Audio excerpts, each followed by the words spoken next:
Ito isa sa mga napipisil ko. Pwede to. Kaso hindi ko lang magkano presyo nito. Walang may-ari ay. Maganda tenga. Malalaki ang paa. Yung isa nandoon 3.5 naman. Malaking masyado. Ito. Hindi ko alam kung nabili na to eh. Ito pwede rin to. Kung malaki din ang tenga.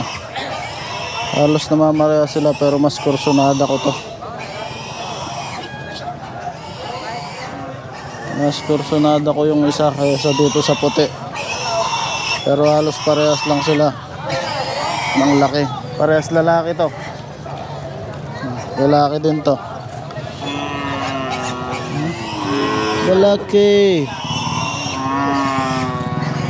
Kanino kaya ito?